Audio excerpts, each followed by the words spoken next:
ఇక్కడ రైడ్ చేయడం జరిగింది.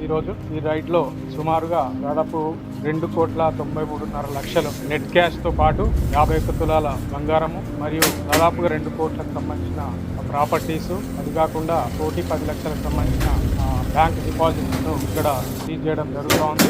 ఈ కేసును మేము ఏసీబీలో నమోదు చేసి నరేందర్ ఎవరైతే ఉన్నారో అతను విచారించి అరెస్ట్ చేసి రిమాండ్ తరలించడం జరుగుతుంది. ఇది మా సోర్స్ రిపోర్ట్ అంటాము. ఇది మా డీజీపీ గారికి అందిన సమాచారం ప్రకారం ఇది చర్య చేయడం జరిగింది. ఈ సోదాలు వచ్చేసి నిజామాబాద్లోను, నిర్మల్ వాళ్ళ అత్తగారి ఇక్కడ, వీళ్ళ ఇల్లు, సొంత ఇల్లు అమ్మగారు ఉన్నారు వాళ్ళ ఇంట్లో, మరియు ఆఫీస్లో కూడా చేయడం జరిగింది. అక్కడ ఏం దొరకలేదు. ఆఫీస్లో మాత్రం ఒక 90,000 రూపాయలు మాత్రం. ఇంకా డాక్యుమెంట్ వివరాలన్నీ కూడా తదుపరి విచారణ చేసిన తర్వాత అది ఇంకా తెలియాల్సి ఉంది.